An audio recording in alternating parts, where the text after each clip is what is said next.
శివాయ. అవలోకనం.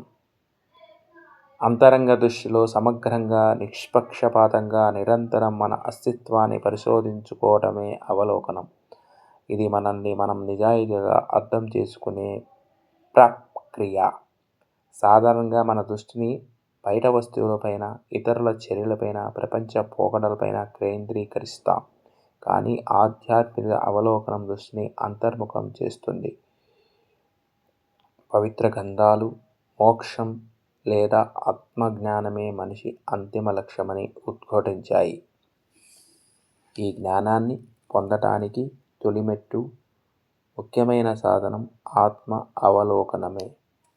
మనిషి జీవితం కర్మల సముదాయం. ఈ కర్మలను మూలం మన ఆలోచనలు, వాటి వెనక ఉన్న భావాలు, మనసు అంతులేని కోరికలు, రాగద్వేషాలు, అహంకారం, మమకారం అనే మాలిన్యాలను నిండి ఉంటుంది.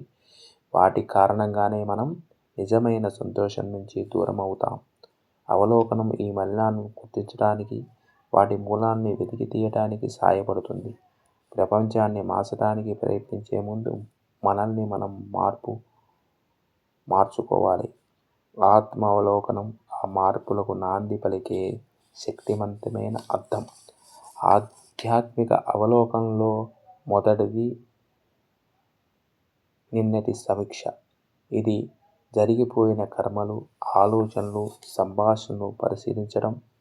రోజు పడుకునే ముందు లేదా వారంలో ఒకసారి మనం చేసిన పనులు, మాట్లాడిన మాటలు, మనలో కలిగిన ఆలోచనలు ధార్మిక కోణం నుంచి సమీక్షించుకోవాలి. ఇది చిత్తశుద్ధిని పెంచుతుంది. రెండవది క్షణ అవలోకనం.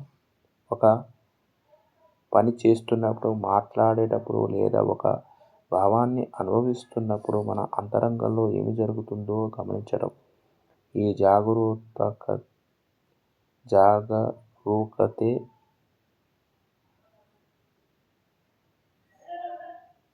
మనల్ని తక్షణ చర్యల నుంచి కాపాడుతుంది, జ్ఞాన కర్మ వైపు నడిపిస్తుంది.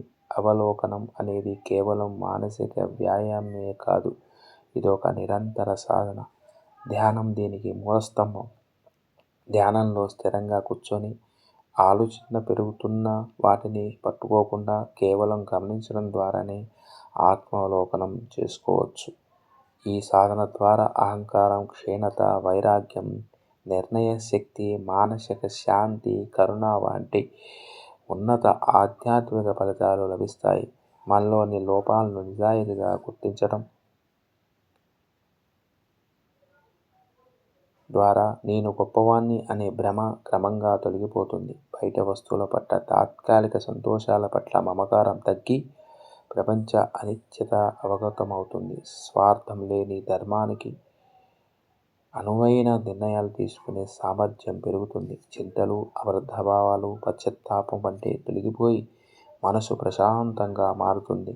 ఇతరులను విమర్శించే బదులు వారిని మనలాగే లోపాలను కూడిన మనుషులుగా అంగీకరించి వారి పట్ల కరుణ పెంచగలుగుతాం. చివరిగా ఆధ్యాత్మిక అవలోకనం అనేది మన జీవిత లక్ష్యాన్ని చేరుకోవడానికి ఉన్న ఏకైక సులభమైన శక్తివంతమైన మార్గం. అలా చేసినప్పుడే మనలోని దివ్యత్వం ప్రకాశిస్తుంది, జీవిత పరమాత్మ స్పష్టంగా కనిపిస్తుంది. ఓం నమః శివాయ.